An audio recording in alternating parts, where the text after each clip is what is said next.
इंकलाब जिंदाबाद साथियों, अभी मैं एकेजी भवन में हूँ और दिल्ली पुलिस बाहर आया हुआ है मुझे अरेस्ट करने के लिए। परीक्षा में धांधली के खिलाफ हुए प्रदर्शनों के बाद अब इस पूरे मामले पर सियासी घमासान तेज हो गया है।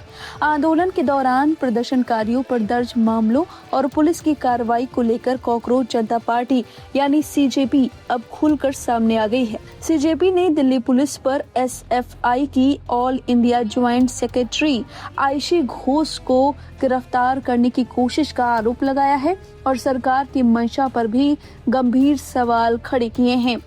कॉकरोच जनता पार्टी के मुख्य प्रवक्ता सौरभ दास ने सरकार की मंशा पर गंभीर सवाल उठाते हुए सोशल मीडिया प्लेटफॉर्म एक्स पर पोस्ट करते हुए लिखा, सुप्रीम कोर्ट का सरकार के फायदों के लिए राजनीतिकरण नहीं किया जा सकता और न ही इसके आदेशों को हथियार बनाया जा सकता है। देश के सामने एक अटूट गारंटी दी गई थी जिसका सम्मान किया जाना चाहिए। सभी दर्ज प्राथमिकियां तुरंत वापस ली जानी चाहिए। अब जरा सुनिए आयशी घोष ने क्या कुछ कहा है। उन्होंने वीडियो बनाते हुए दावा किया कि कार्यालय के बाहर पुलिस उन्हें गिरफ्तार करने के लिए खड़ी है, वो भी पुराने केस के लिए। जरा सुनिए उन्होंने क्या कुछ कहा। इंकलाब जिंदाबाद साथियों, अभी मैं एकेजी भवन में हूँ और दिल्ली पुलिस बाहर आया हुआ है मुझे अरेस्ट करने के लिए एक पुराने केस के सिलसिले में जो 2021 में फाइल किया गया था। अब आप सोचिए, जब पूरे देश भर में भी छात्र आंदोलन चल रहा है, जंतर मंतर में कुछ दिन पहले ही हमारे आंदोलन के तहत शिक्षा मंत्री धर्मेंद्र प्रधान का इस्तीफा हुआ, तो दिल्ली पुलिस को बहुत जल्दबाजी है कि पुराने केसेस को खुदेर के निकाल के हम लोगों को अरेस्ट किया जाए। हमने दिल्ली पुलिस को साफ बोला है कि आपको अगर लगता है कि ऐसे अरेस्ट करके हमारे जैसे छात्रों का आवाज आप दबा सकते हैं तो ये होने वाला नहीं है। आप अरेस्ट कीजिए, आप जेल में डालिए, कितने दिन भी आप डालिए, हम लड़ने वाले हैं। हम सिर्फ यही बताना चाहते हैं कि जिस तरीके से स्टूडेंट एक्टिविस्ट को पूरे देश भर में, चाहे वो बिहार के अंदर हो, बंगाल के अंदर हो, असम के अंदर हो, दिल्ली के अंदर हो, महाराष्ट्र में हो, टारगेट किया जा रहा है, पुराने केसेस को निकाल के टारगेट किया जा रहा है, इस तरीके से आप स्टूडेंट मूवमेंट को दबा नहीं सकते हैं।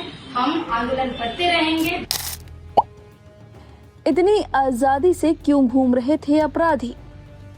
आपराधिक रिकॉर्ड वाले आंदोलनकारियों पर कार्रवाई के सरकार के तर्क का जवाब देते हुए सौरभ दास ने कहा, अगर अपराधी खुलेआम घूम रहे थे तो पुलिस को उनके पुराने मामलों में जमानत रद्द कराने के लिए आवेदन करना चाहिए।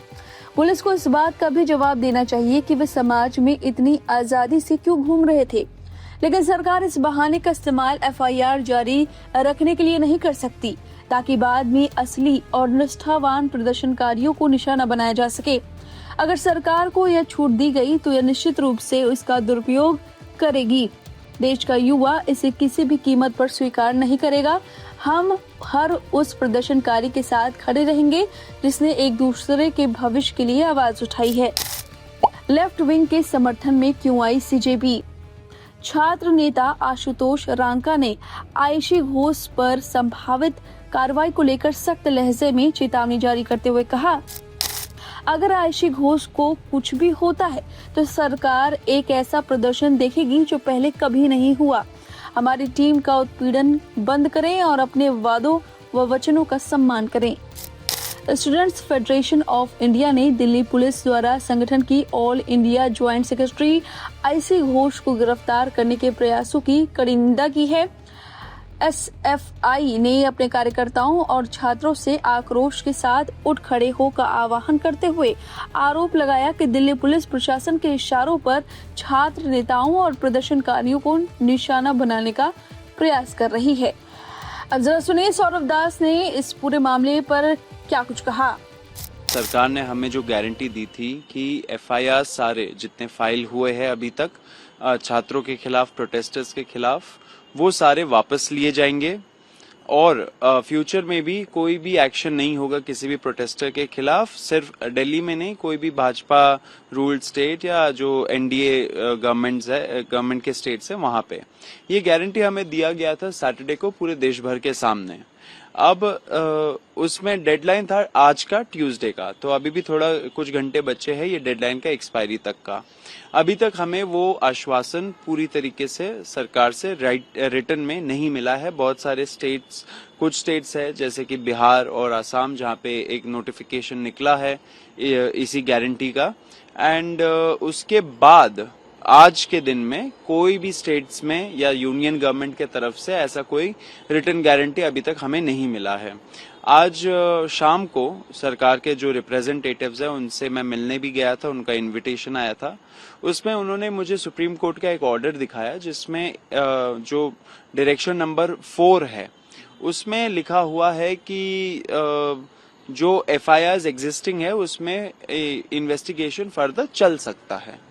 अब मुझे ये नहीं पता कि मतलब कि अब सरकार ने बोला कि क्योंकि ये है रिटन ऑर्डर सुप्रीम कोर्ट का, इसके वजह से मैटर सब जुडिस हो गया है। मैंने बोला आप लोग गारंटी देंगे रिटन में या नहीं देंगे? अभी तक उनके तरफ से कोई जवाब नहीं आया है। तो मैं यही बताना चाह रहा हूं सरकार को कि आप बहुत बड़ा विश्वासघात करने जा रहे हो देश के युवाओं से। हम लोगों ने डिक्लेयर किया है कि हमें ऐसा कोई भी ऑर्डर जिसमें जो हमें एक गारंटी दिया है सरकार ने उसका उल्लंघन हो, वैसे कोई भी ऑर्डर या कोई भी डिसीजन स्वीकार नहीं है। छात्रों को जो आपने वादा किया था वो वादा आप रखिए, एंड हम चाहते हैं कि आगे भी चल के अगर कोई भी डिसीजंस होते हैं छात्रों के हित में अगर आप लेते हो और अगर आपने उसको प्रॉमिस किया है तो वो आप रखिए। अगर आप नहीं रखते हो तो हम बता देना चाह रहे हैं कि हम लोग फिर से एक बहुत बड़ा प्रोटेस्ट का ऐलान करेंगे। दिल्ली में होगा, दूसरे स्टेट्स में भी होगा, एक तरीके से पूरा नेशन वाइड हम लोग फिर से प्रोटेस्ट करेंगे, क्योंकि जो छात्रों का हित है उस पे हम लोग काम करते रहेंगे। एंड जो जितने भी प्रोटेस्टर्स हैं जिनको टारगेट किया जा रहा है या फ्यूचर में जाके उनको टारगेट किया जाएगा, उनको हम लोग बचाएंगे, उनको हम लोग अकेला नहीं छोड़ेंगे। तो सरकार को मैं बता देना चाह रहा हूं कि आप ऐसा विश्वासघात मत करिए किसी भी युवा के साथ। आपने जो वादा किया है वो आप फुलफिल करिए। अगर आप नहीं करते हो तो फिर से छात्र एक बार रास्तों पे उतरेगा। अब फिलहाल इस खबर पर आपकी जो भी राय कमेंट करके अपनी राय जरूर दे। बने रहिए लाइव हिंदुस्तान के साथ।